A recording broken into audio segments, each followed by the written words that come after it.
Hey y'all, it is I, Anthony the Canadian Guy, and welcome to Wrestlesode. Today I have a very special treat for all of you. We are going to be talking with the four-time PCW Canadian champion, Jay Walker, the glitch in the system. Now, if you've been paying any attention to into Canadian independent wrestling and you've looked towards Central Canada, you'll definitely have heard of Jay Walker. Like I said, four-time PCW Canadian champion. If you know anything about PCW, that is Kenny Omega's home promotion for when he wrestled back in the Canadian independent circuit. So we're going to be talking about Kenny Omega a little bit here today. We're going to be talking with Jay about his life in wrestling, how he got into it, his stories, and of course all the cool little stories and anecdotes that we've picked up along the way. Now, if you are listening to this on April 19th, tonight live on Twitch at twitch.tv/Jupiter Vision, we will be interviewing Travis Cole, the independent wrestler that got me into Canadian independent wrestling, and I'm super excited for that chat. So if you're going to be listening around tonight, go and check that out tonight on Twitch. But enough about that. We're going to be talking to Jay today. So I hope you're going to enjoy this interview. It was really, really fun. So I can't wait to share this with all of you. Anyways, without further ado, let's go and talk with Jay Walker. So, dude, thank you so much for joining me. Now, for some of the people who watch my stream, it'll be brand new to see Jay Walker on here because you don't wrestle around the Alberta scene too much. But if you've ever been on Twitter, then everybody probably knows Jay Walker if they've ever seen a Canadian independent wrestling show, which is huge shout out to you, by the way, because you're super, super active on social media. You're always doing something, which is like a really great thing to see. You're always looking for people who want to go that extra mile on social media. So first of all, I just wanted to say that. That goes right off the beginning there. So how are you? How are you doing today? How's your Tuesday? It's going good. Actually pretty warm around here, so I was able to get outside and get some fresh air for a change. Feel like I've been locked in my house for the past 2 years, so it's been refreshing. That is a very good. It does feel that way, right? It still feels like we're like ending 2019. It still feels like we skipped a lot of those years there. Yeah, it's crazy. But let's start talking about this. So you wrestle for PCW. You've been wrestling there for a long time. You're a four-time PCW Canadian champion. Like, it's like, first up, that's awesome. For anybody who doesn't know, PCW is a really well-known promotion out there in the Winnipeg area. I mean, they might not know from here in the Alberta scene, but I do mean that is like a promotion, for instance, that Kenny Omega originally wrestled for, correct?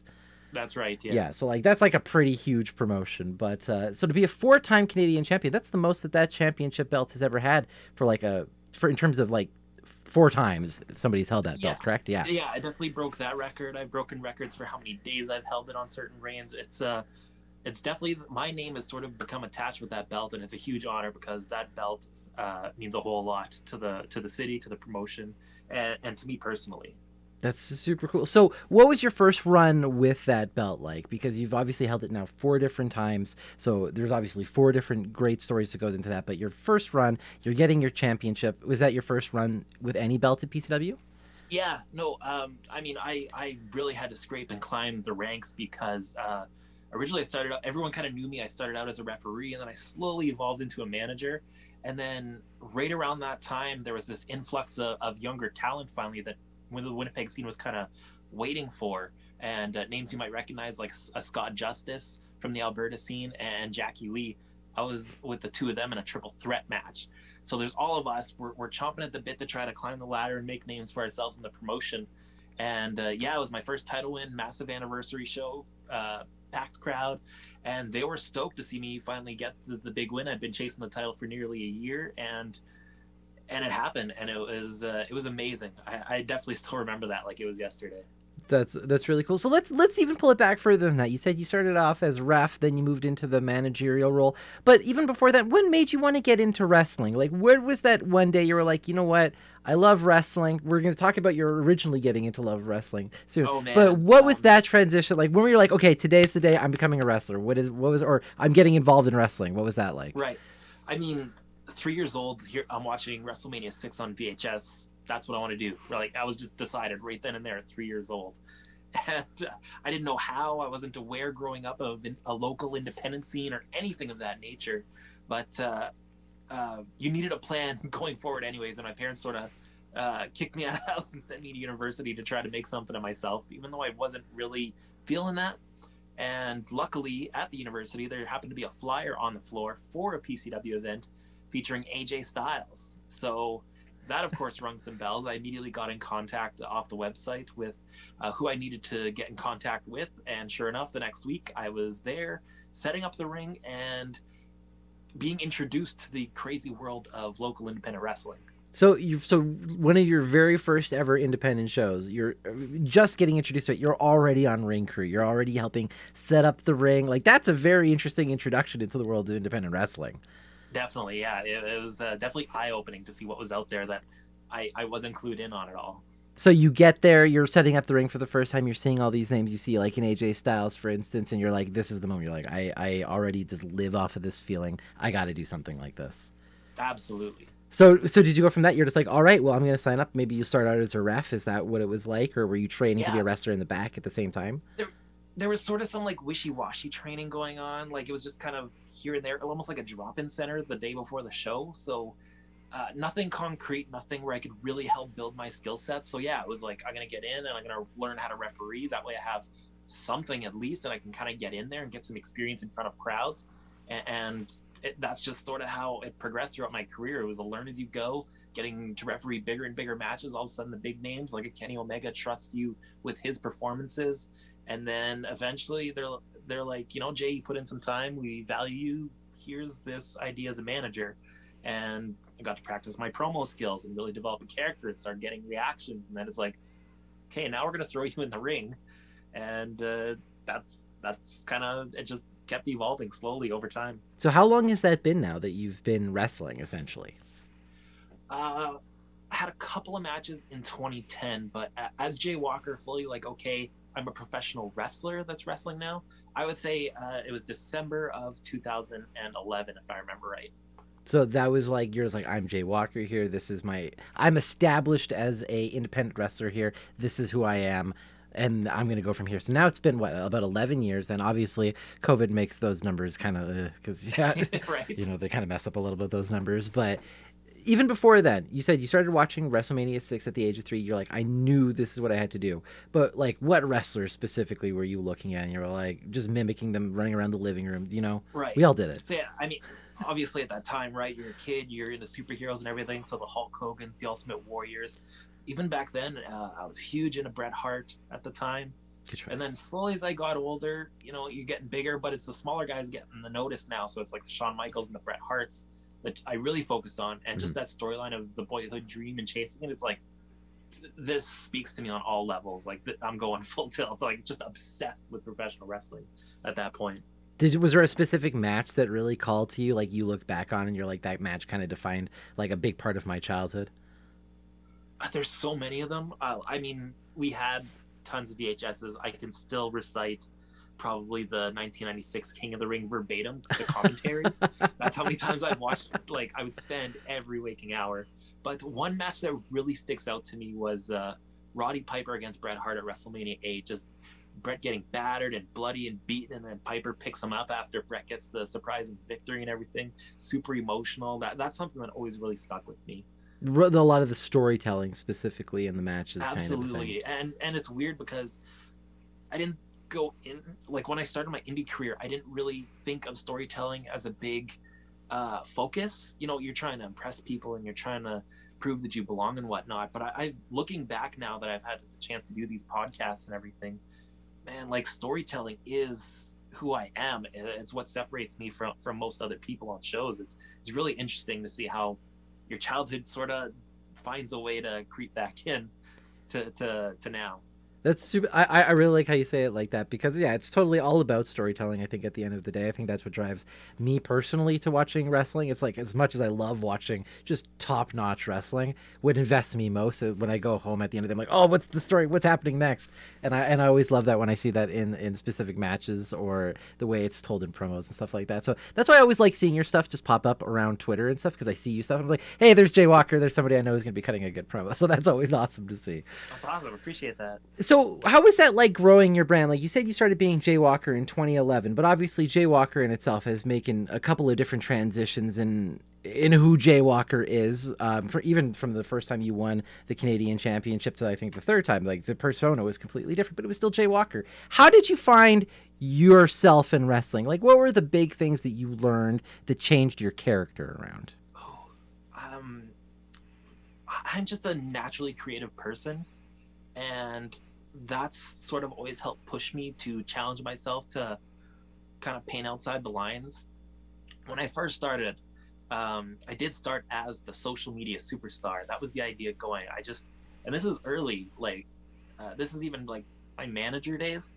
I had this vision of what social media could do for pro wrestling locally, globally, for, individuals, and nobody was really believing the hype. So I sort of dove in, and I was doing all these sorts of different videos, where it's like workout montages for my matches, or doing rap videos, or taking promo requests from fans. I was just really grinding at it, and after a while, I felt like it sort of ran its course locally with the audience. Like they just sort of, it needed a change.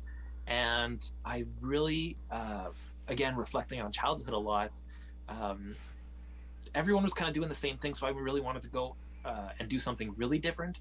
And that's where I remember really being drawn into The Undertaker and Mankind, and those kind of characters that played mind games, and their promos felt different than everyone else's. And it really felt like a character. And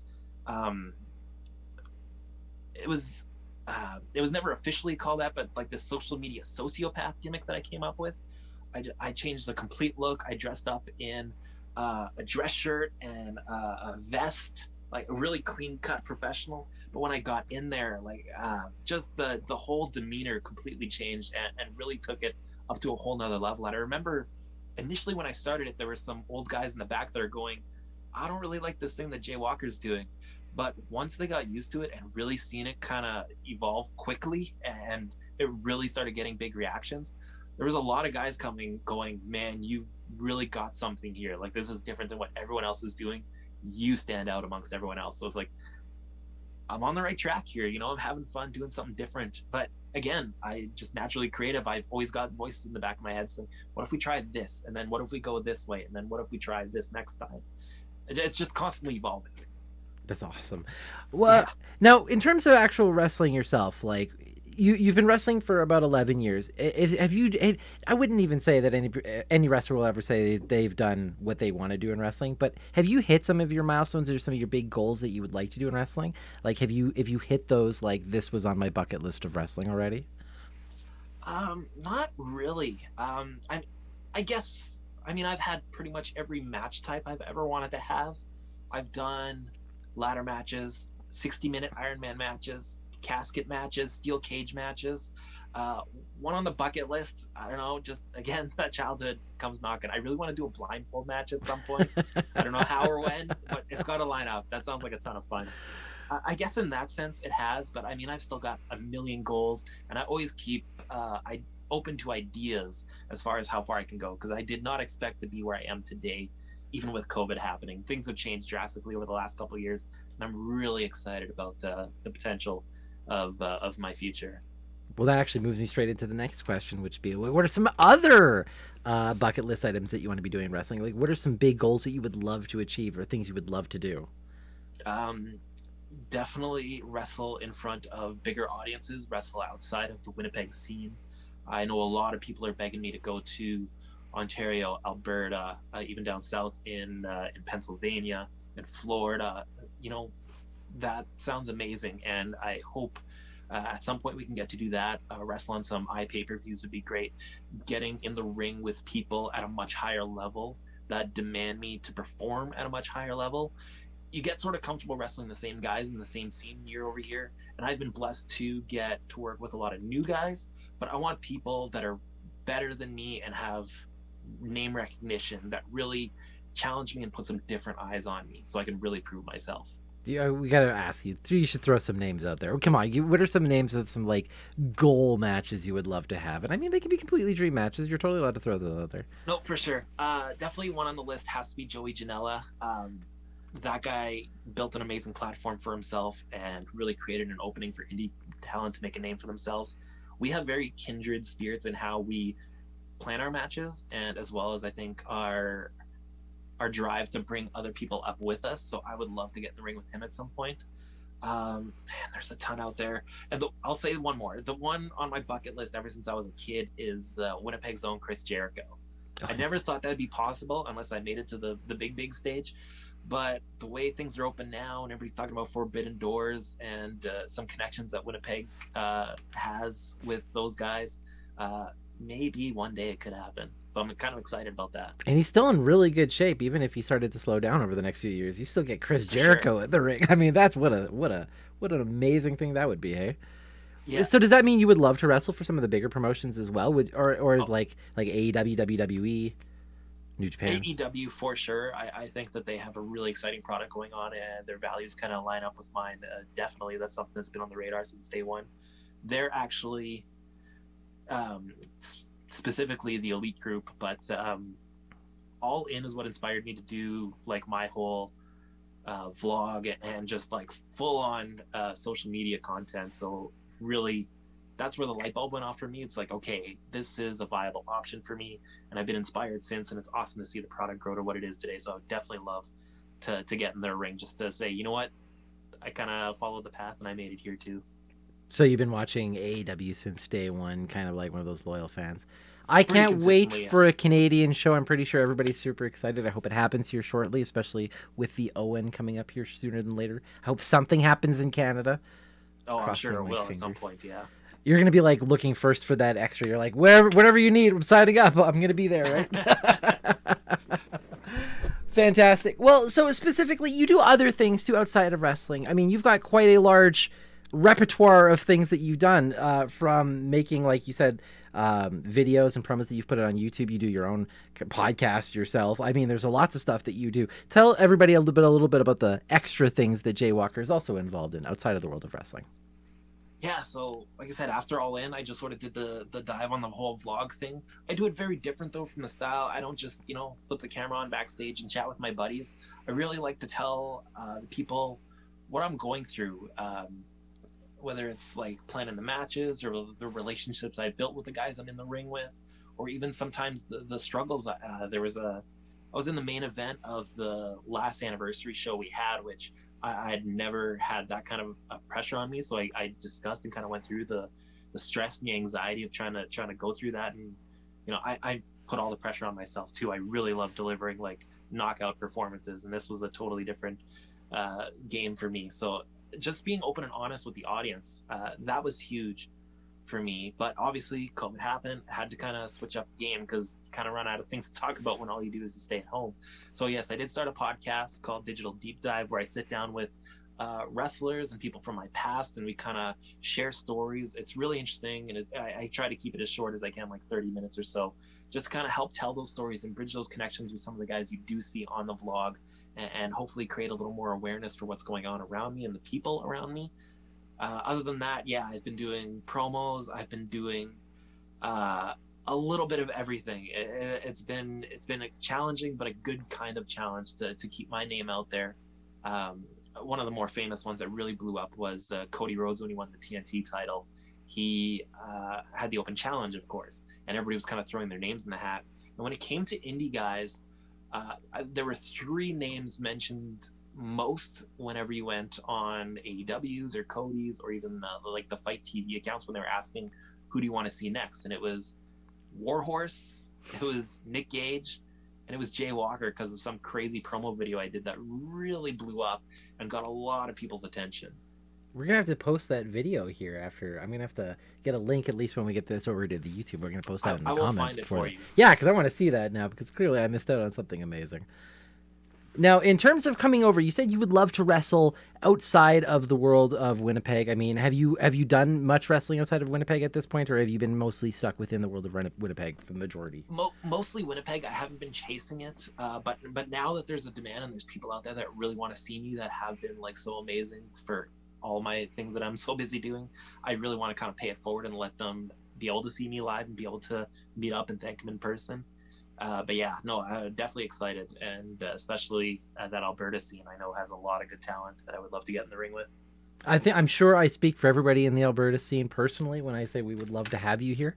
I think everybody would be really excited about that personally. So, or not personally, but everybody would be excited about that. I would be personally excited about that. But yeah, so that's really cool. So you said you've done pretty much all the matches that you want to do. That you've wanted to have. But is there anything in terms of like tag matches or anybody that you would love to work with in terms of a tag team? Because I know that Jay Walker mostly wrestles by himself and everything. But Right. but in terms of tag, do you like tag matching, or like do you like tags? Do you want to work in more tags? I love the psychology of tag team wrestling. I've learned from some of the very best trainers in the world when it comes to tag team wrestling. I've dabbled in it. I haven't found the right partner if I were to go full force into that. Um, Again, I stress so much on storytelling, and if I don't have that partner willing to share the story with me and really do the thing, it just doesn't feel right compared to singles where I have much more creative freedom in those. But again, all it takes is the right partner, and all of a sudden when magic clicks, uh, it would make things very, very fun. Is there a tag team that you look towards? You're like, well, that's a tag team that just does perfect storytelling, or I could just watch their kind of matches all day. I mean, everybody talks about FTR, right? I think Yeah, they're number one. I mean, that's personally my favorite tag team as well because of that exact reason where they don't have to do anything fancy and they could tell you a different story every 20 minutes and it's still an amazing thing to watch. Absolutely. Which is great. Do you have a favorite style of wrestling that you like to do personally, like, or that you like to watch personally? Because that could be two very different things. No, for sure. I just really do appreciate the people who tell a good story, and I get chastised for it a lot, and people joke with me and kind of roll their eyes. But like Shane McMahon is legitimately one of my favorite wrestlers because that guy knows how to tell an amazing story when he's in there with the right guys. You could look back at his work and it speaks for itself. The guy knows how to play the character right and pay off whatever story that they're going with on TV, and it always makes for really captivating matches. Oh, I completely understand. Shane McMahon's one of the great ones to watch on TV. He would never consider him to be one of the greatest wrestlers of all time, but you definitely consider him to be like one of the most insane. Like the guy always put his life on the line in every bump that he would take for the WWE, which is always for sure always worthy of a clap in that. So free agent, maybe we'll see a Jay Walker versus Shane McMahon match. That would be pretty fun to watch. Me up. All right, fantastic. Well, I know that we're going to be collecting a bunch of these. Oh my God, there's a bunch of these questions being added up here, but we still got a few more minutes before we want to jump into something like that. In terms of, oh wait, nope. Okay, never mind. Sorry, my phone just started to go off there. I'll cut that. So no, in terms of continuing to wrestle outside of Canada, you said you wanted to come into the Alberta scene. There's a lot of good wrestlers here. Outside of Alberta, you said you've wanted to move into like America. You've been called down, like you want to be seen in Pennsylvania, down in Florida. Is there specific promotions down there that you've been looking at or that you've been wanting to reach out to, for instance? I've started reaching out slowly to certain places. Again, just with how much things are up in the air, I don't want to get like too into it and then it kind of gets put on the back burner. I want to wait till the time's right. I have reached out to a couple places. I do have a lot of places that I have my eye on, but it's just a matter of having a little bit more patience until things really open up and I can really go and do it right. PCW isn't currently running at the very moment, right? Like Manitoba's got some pretty strict restrictions going on right now, correct? Yeah, I think the strictest pretty much of the entire country. We did one show this past Halloween, and the last one before that was February of 2019, I believe. So it's been a while. What was the match that you had there in October? Defending my Canadian title against the American Psycho, JL Spiker. Still got the belt, so dust off the shoulder a little bit and get ready for the next one. Going back to your podcast, you were saying you actually had a podcast with JL Spiker, didn't you? Yeah, definitely. That's one of the ones I recognize saying the names of. Yeah, no. It's always funny how wrestling works that way, right? Like sometimes you got to chat with them and then you have to try to beat them in the ring. That's just professional wrestling sometimes. I like using my platform to help elevate, the guys that do the work and are great people behind the scenes that maybe you don't get to see in the ring. And it really just kind of pulls down the curtain, but I think in a way that allows the fans to want to see us all succeed. Totally. So when you look back at some of the matches that you've had here, you obviously say that storytelling is a really big thing for you and it's what separates you from a lot of different people. When you look back at your career, do you have a match that really sticks out? You're like, that really defines who Jay Walker is? Yeah, there's a couple. One is definitely still on video. You can go check it out. I will always point people to this match, maybe for the rest of my life. It was myself against Xiao Ming, who was the craziest little full of heart fighter on the roster. He won my Canadian title, stole it from me with some golden ticket / money in the bank kind of cash in thing. So I was coming back for revenge, and people were just in love with him. And I was doing that sociopath, crazy gimmick. And we went like a full 10 minutes, gave him a really solid, what looked like kind of would be the end of the match. and then we flipped the switch and gave him the most emotionally charged match I think the company had ever seen. It looked like he beat me, and then we had my brother ringside, who was also a referee, but had just turned, I believe, the show before.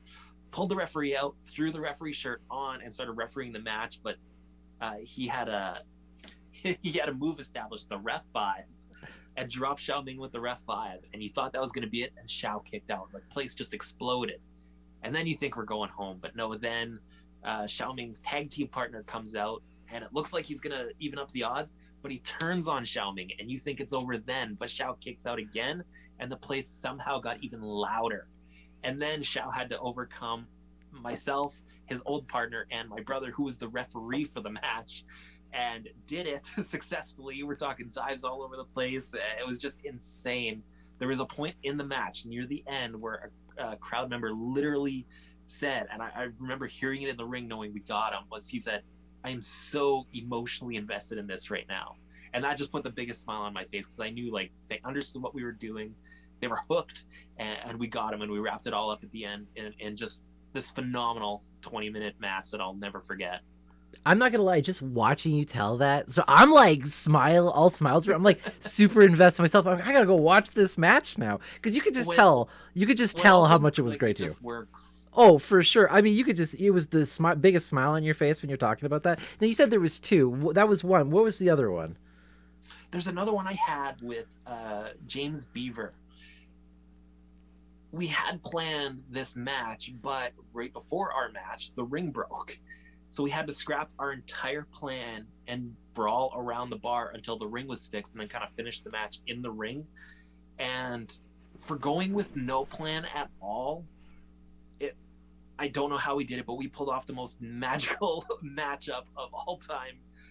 Just coming up with some crazy sequences. I remember we're in a bar, right? So there's a staircase elevated to like a VLT lottery machine area. And I jumped off of there, flipped onto Beaver, who was laying on a couple of bar tables. I managed to bounce off of him, land on my feet, and just the reaction that got, even though his heel was like, okay, wow, we're onto something here. There's so many other moments throughout that thing, but I remember going through the curtain, and we just looked at each other like, what just happened out there? And luckily we had a chance to kind of recreate that magic again, and I think we did a fairly good job. Me and him kind of see eye to eye on psychology and approaching stories and matches and stuff. But that's another one that stands out that I wish I did have on video, but unfortunately I don't. I really wish you did now too. I love the way you can talk about some of your matches, because it's so captivating as somebody who's just listening to you. I'm just like, oh, I want to know more about this match this year. That's when you can tell that ring psychology and storytelling is very important, because it's not, you didn't even have to tell me the moves specifically that was still going on. You were telling me more of the emotions around what was happening, and that's what really intrigues me. That's the most important part. That I remember even when Kenny Omega was lucky enough to be backstage a lot of times, he would have the best advice of like, guys, don't try any new moves tonight. You're not trying to impress them with that. Give them a story that they can sink their teeth into and get into. And it's something I always thought of, and I realize it more now that is more important than anything else. One more match I wanted to give a shout out to. There is video. It's not the best quality, but it's I was given the task, just because of the way the angle had built, to a wrench match. How the heck do you pull off a wrench match in professional wrestling? And a lot of the fans kind of rolled their eyes going, I don't know what this is going to be, but we absolutely tore the house down in that thing. We were using toolboxes. We had a bed of wrenches in the ring and getting slammed on them. And we tried a flaming wrench. I dipped a wrench in gasoline, and I think there was just such a lack of oxygen in the building that it didn't light on fire, but it was supposed to. But we made up for it anyways. It was just, again, something that on paper sounds like the worst idea that you would see creatively, but just, again, like, I love that creativity and that freedom to be able to kind of blank canvas, let's show them what we got, and we totally pulled that off and blew expectations way out of the water. You know what's really funny about that too is that you remember the spot of you trying to light that wrench on fire and being unsuccessful because it was unsuccessful, and I'm sure a lot of people remember that spot because it was unsuccessful and funny in that moment, which is in itself a great storytelling mechanism. Absolutely. And I'll give advice if there's any wrestlers out there and you plan on doing something stupid like that, always have a plan B just in case. Yeah, or it's kind of like improv training. It's just go with it. Always say yes and just figure it out from there. Yeah, no, exactly. Dude, thank you so much. Okay, we're going to be moving into the question and answer period here because I know we have had a bunch coming through. So let's get through some of those before we run out of too much time. Shout if you could send some over to me. I'll get the first one here, which I know came from Kim, which I know is a super fan of yours and has been for a long time. First one. What is your favorite store brand pizza? Now, we didn't even get to talk about your love of pizza, but yeah, here's a great question. What is your favorite store brand pizza? What is my favorite store brand of pizza? I haven't been able to try too many, actually, now that I think about it. The go-to around here, I think it's just because it's everywhere, is Delicio. Fair enough. Yeah, just always good. Just get that from the store. What about pizza topping? That's a question here from Show. What is your favorite pizza topping? Oh man, there's so much, but like as a base, you gotta have pepperoni. Otherwise, it's not pizza. Other than that, you can add any spice, any cheese, any peppers on there. I like a lot of heat on my pizzas. I like to be surprised by pizza too. So, yeah. I think you and me would be very much on the same similar pizza department where it's like spicy and it's got a pepperoni and then everything else is just gravy on top of that. Oh yeah. Here's a good question here from Kim once again. Did you have any input into the designs of the PCW titles? Oh, that's actually interesting. It's something I've wanted to do for a long time, and I am a graphic designer on the side as well, so I have that sort of in my back pocket. There has been talks of some potential new titles in the future at some point, and I have played around, but no, as far as anything right now, none of it's my artwork, but you could see me designing titles in the future, which is kind of exciting. I like to see that. I've seen some of your work go up on Twitter. That was one of the things I was like, you're always busy because you're even posting your art up there, which is hilarious. Always. Here's another question here from Wrestling Rodeo specifically. What is your dream match in wrestling? I guess if you could have unlimited whatever you needed to make this happen, what would it be? Oh, I mean, Jericho's always been on the bucket list, but I'm not getting the 99-2000 Jericho. Oh man, right now as far as a dream match, putting me on the spot, man. What we do here. You know what? I really love the challenge of 60-minute Iron Man matches and telling a story over an hour rather than just your condensed 15-20 minutes. Man, who would be the best opponent? You know what? CM Punk for 60 minutes sounds like a whole lot of fun. I mean, and we have such a deep appreciation for Bret Hart that I think that that would be really, really fun. A lot of homages in the middle of the match, probably. I think everybody would love to see that. That's a great answer. 60 minutes of CM Punk. I mean, I think that would be exhausting for one. I mean, unfortunately, he couldn't handle that quite with MJF, but I mean... here's another question here from Shout. Now, you're a noted fan of pizza. How do you feel about chicken wings? Oh, yeah, definitely. Definitely breaded. Again, I love the heat, so like pour it on. I have there's a lot of restaurants right now experimenting with smoked wings, and that whenever I get a chance to go out, like that's top priority. Other than pizza, we got to have some smoked wings somewhere. Now I feel like smoked buffalo wings sound amazing. Wings are actually pretty often in this household for snacks. Bone in or out wing? I mean, oh, definitely bone in. I do not like those really tough chicken nuggets. Oh, this is a good question here from Shout. Where did you get your inspiration for your graphic work and your character presentation? Oh, character presentation.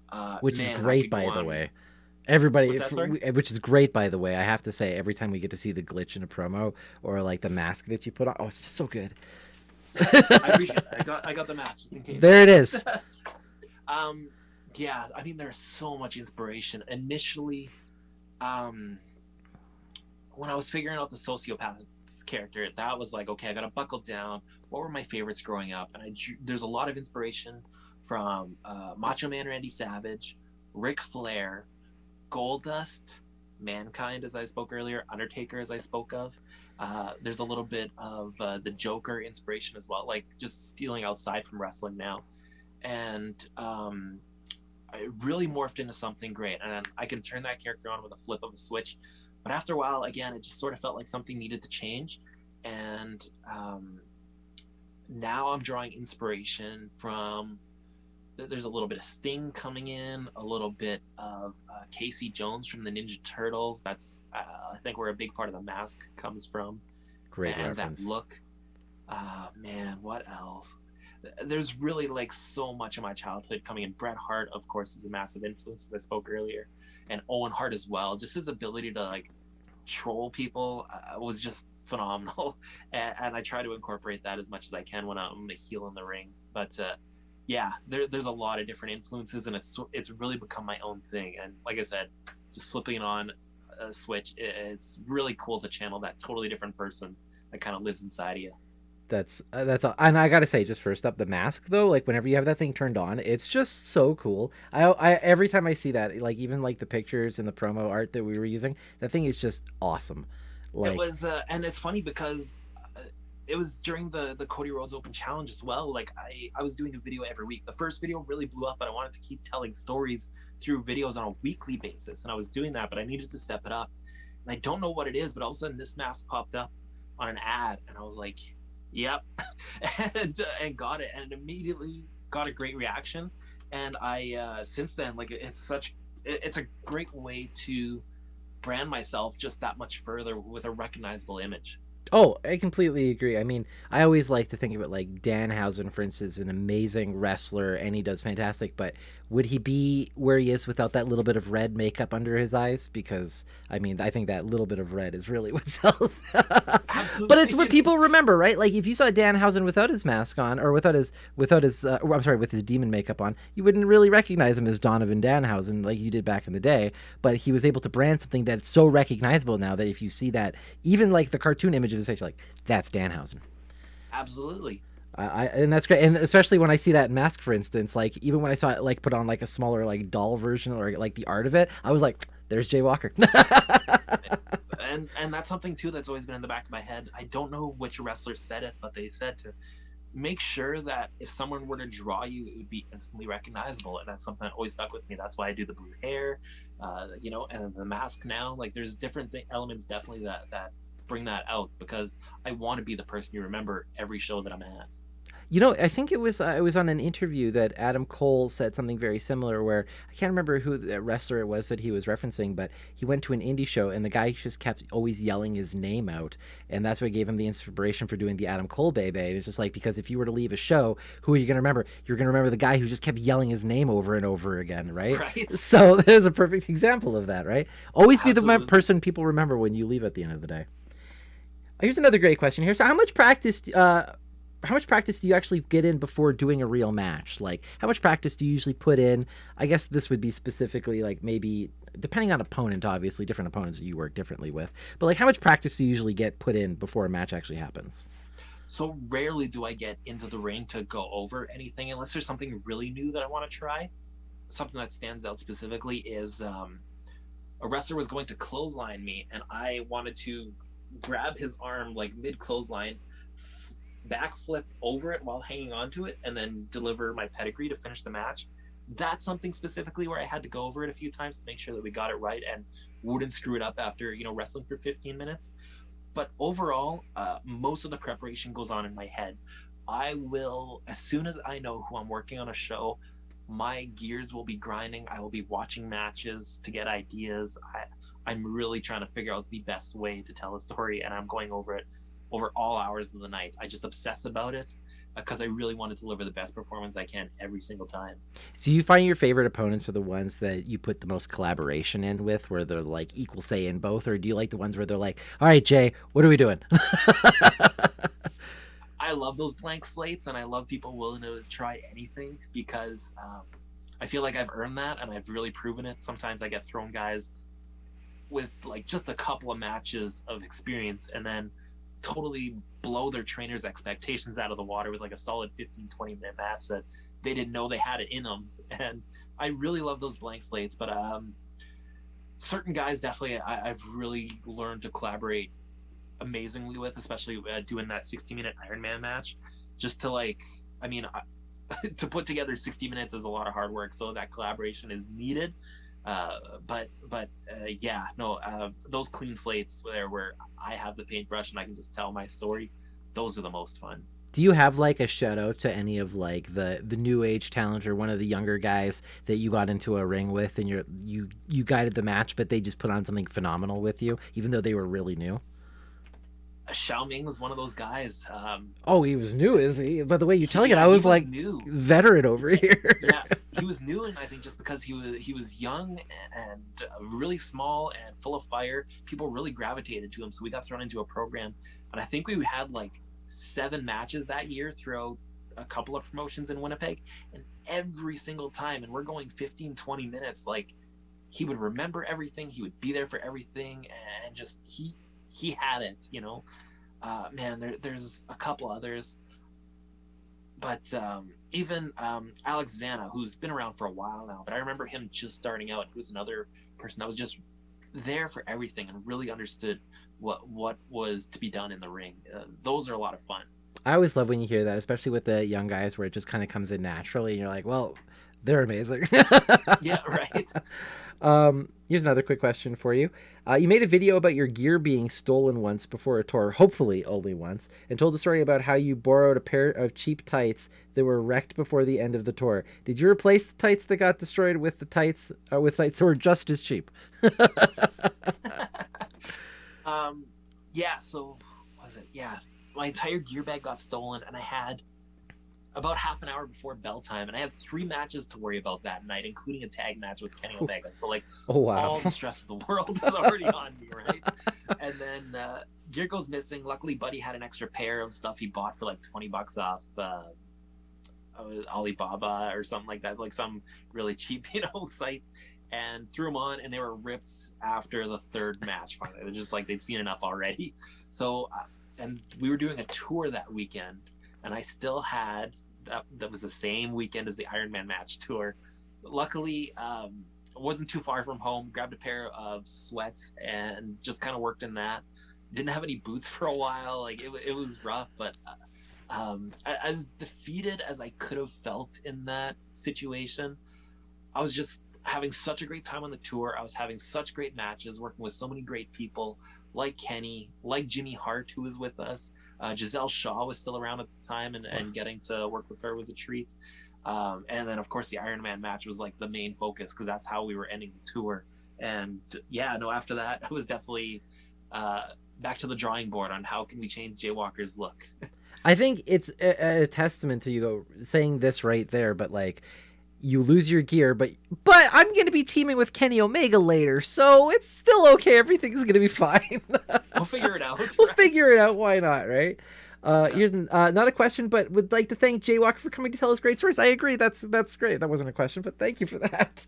Yeah, thanks. Here's a good question from Quest for Jules. I know we talked a little bit about this, but is there anywhere specifically in Canada that you haven't wrestled that you want to?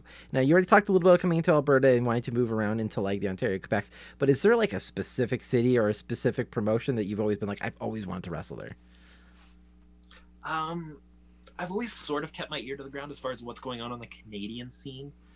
Super Kicked was a promotion that really jumped out because they were on YouTube long before a lot of promotions were, so they were good at getting the promotion's name out there.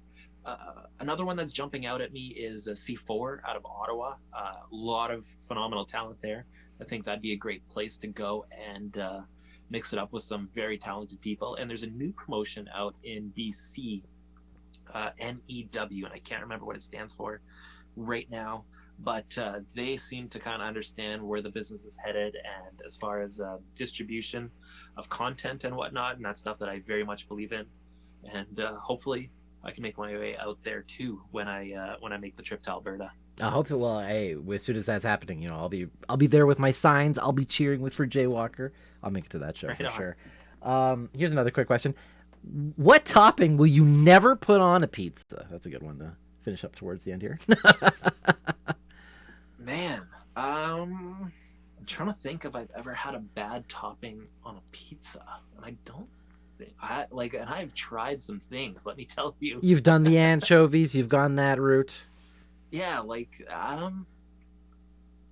you know what? There is a pizza that I haven't tried because I refuse to try, and I like both foods, but I just don't think they go together, especially when you're trying to be a professional athlete. And that's a poutine pizza where they literally just have like gravy and fries It's and cheese carbs and more and gravy on a carbs and pizza. carbs. Yeah, Absolutely. like I don't need that in my body as much as I love both of those foods. I want pizza, and maybe I'll get a poutine for dessert. But As I'm a not mixing them Western together. French Canadian, I can tell you it's pretty good. It's pretty good.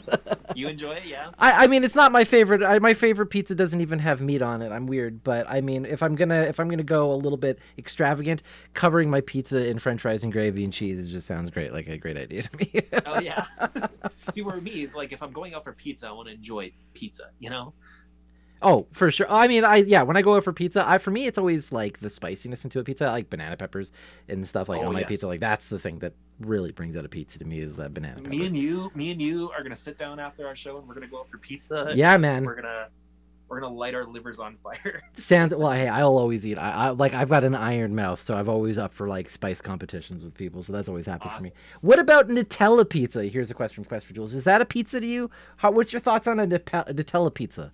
I don't even like Nutella. I might be willing to try it on a pizza at some point, but I'm not gonna make it. Somebody's got to make it for me. Yeah, I don't even know if I would want to make it. Like, it sounds great, but I think that's like I have to go to a store or like a specialty shop because it feels like that's one of those ones. It's kind of like you need Like maybe special. a dessert pizza, like if there's some marshmallows and stuff involved. Maybe if I put like a Treats pizza with some Nutella on it, like that Yeah, sounds shout out Dairy delicious. Queen Yeah, with right. Treats Oh and pizzas, man, I want man. one of those now. All right, next quick question here. So, what do you think of Shane McMahon being released from the WWE? No, that's a full loaded question right there. But I wasn't there, so I don't know who was arguing what and where they were going with things. But I will say this for anybody, and I know that there's a lot of anti-Shane McMahon because of the way he was portrayed on television for the last few years. not around Shane's here. Shane's always the guy who's fought for the future of the company. He's the guy who wanted to sign people like AJ Styles, and the style of wrestling that he enjoys. And he had his ear to the ground on UFC before Dana White bought it. I feel like Shane's kind of on the pulse of what our generation of fans really want. And, maybe there's just that sort of generational butting of heads. I can totally relate to that. But I would love to see Shane come back eventually because I don't think he's going to go anywhere else other than WWE. But yeah, no, it's a shame because Shane's always entertaining for me. Yeah, man. Here comes the money. That's how I like to think of it, right? Oh, did you see that Simpsons episode where they played his theme song? No. When did they do that? I forget if it was this season or the season just prior.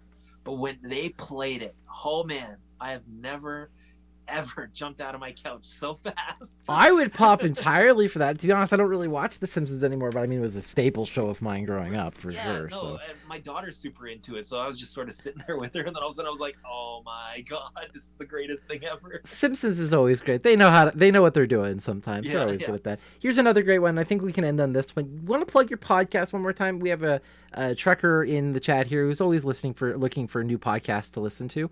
So he wants you to plug your podcast so he can listen to it. Oh man, hate to burst your bubble. Mine are available on YouTube, so I'm not sure if you are able to. Maybe you can record them through your phone. I'm not sure if that's an option, but just look up for my YouTube channel. It's youtube.com/IamJWalker, like IAMJWalker, and look for the Digital Deep Dive series. There's I believe there's 6 interviews now, and there's more on the way. I'm planning on recording more with a few guys, but really interesting, and it really goes behind the scenes of our little wrestling world. So I think it's a fun little listen. Oh, absolutely. Well, thank you so much for joining me here today. This was such an easy and great little chat. We went plenty of time here, so this was fantastic. But seriously, thank you. Was there anything you want to plug before we let you go here today? Give your shout outs, give all your thanks, do all the things we have to do at the end. I mean, shout out to you for having me. This was a lot of fun. Thanks. I feel like there's something here. I'm excited to go to Alberta even more now. But yeah, no, and super shout out to everybody too with the questions. But I'm super available on social media, as you said. I'm always there, not only creating content, but I'm always engaging with people too. So the best way to do that is go to Twitter and find me. And if you want more stuff there, ask. It's the same as my YouTube handle. It's IamJWalker. It's like that everywhere. Twitter, Twitch, YouTube, Instagram, Facebook. I'm everywhere, man, and I'm always keeping busy because I'm always trying to get my name out there as much as possible. Once again, taking really good marketing strategies there, not just being Jay Walker, but I am Jay Walker because it's so much easier to remember. Just like not Danhausen, but love that Danhausen. Everybody remembers Social media specific things. superstar, man. It's not Social just a media gimmick. superstar. Oh, that's amazing. And then, are you still taking commissions for art? Because I know that you were doing that pretty recently as well. Yeah, no, definitely. If anybody needs artwork, or if you're a podcast, or just looking for your own sort of T-shirt, I'm definitely game for all of that. I do a whole lot. I'm very busy, but I'm always excited to take on new clients too, and see what they want to do and bring it to life for them. A big thank you once again to Jay Walker for joining me here today, the 4-time PCW Canadian champion, the glitch in the system. It was really great, as you guys got to see. He's a great guy. He has a lot of really great stories, and I love to hear him just talk wrestling because it's so contagious when he just talks. You just want to sit and listen. And that was really fantastic. If you guys liked what you heard here today, don't forget to hit that like button and subscribe. If you guys would like to see me interview anybody in specific, please leave a name below. And anybody in the Canadian independent scene, anybody who's worked in Canada that you would love to hear some more stories from, and we will try our very best to get those out to you here today. And once again, if you guys are listening to this on April 19th, today at 8 p.m. Mountain Time, we will be interviewing the Travis Cole over on twitch.tv/Jupiter Vision. So hope to see you guys there. If not, I hope you guys have yourself a wonderful day. A big thank you, of course, to our sponsors here today. Go and give them some love, because without them, we wouldn't be able to provide all this amazing content for all of you. So thank you once again. We'll see you very soon, and we'll see you next week, actually. All right, bye-bye.